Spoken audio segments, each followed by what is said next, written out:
fills us all Cela nous remplit with a deep sense de of tristesse sadness et de and honte. shame. Jean-Paul II était-il au courant des affaires de pédocriminalité dans l'Église catholique?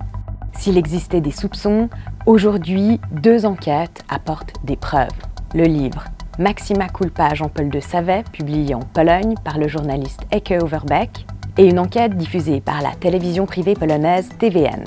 Ces 2 investigations donnent la parole à de nouveaux témoins, des victimes de prêtres pédophiles, des proches et des employés du diocèse. Ils racontent que le cardinal Karol Wojtyła, avant de devenir le pape, était au courant que certains employés de son diocèse avaient commis des violences sexuelles sur des mineurs.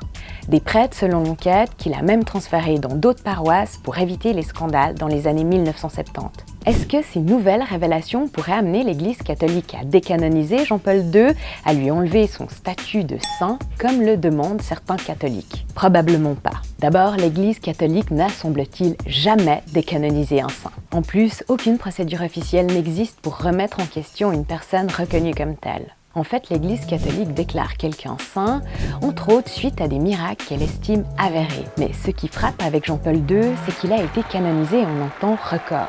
Déjà à ses funérailles, la foule a scandé « Santo subito », saint tout de suite.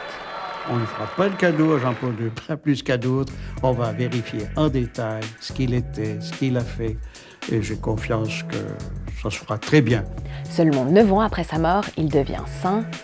Aucun autre pape n'a été canonisé aussi vite. Ils étaient 800 000 pèlerins présents sur la place Saint-Pierre et à ses abords, 1 à 2 milliards de téléspectateurs, 150 cardinaux, 1000 évêques, 6000 prêtres, des dizaines et des dizaines de milliers de pratiquants polonais pour les 2 saints du jour, Jean XXIII et Jean-Paul II.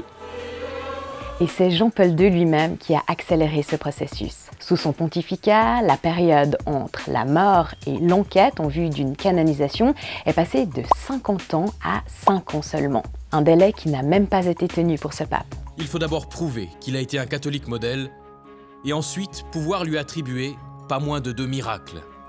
Le premier permettra d'en faire un bienheureux, c'est la béatification. Et c'est le second qui lui donnera accès à la canonisation et au club des saints.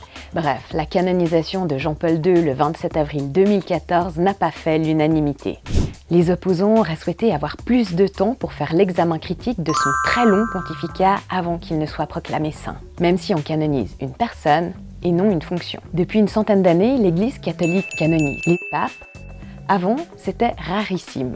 Entre le XIIe et le XIXe siècle, seul Pie V est devenu saint. Quand on parle des saints, souvent on pense que c'est la statue qu'on voit sur nos autels avec la tête à midi 5 ou à midi moins 5 et puis une auréole qui coince derrière. Eh bien, à la découverte des saints dans leur vie, on voit que c'est des gens qui sont pétris d'une pâte humaine, comme nous. Aujourd'hui, il est peu probable qu'on retire son auréole à Jean-Paul II. Il n'empêche que si un saint n'est pas un super-héros, il reste une figure d'exemple pour les catholiques.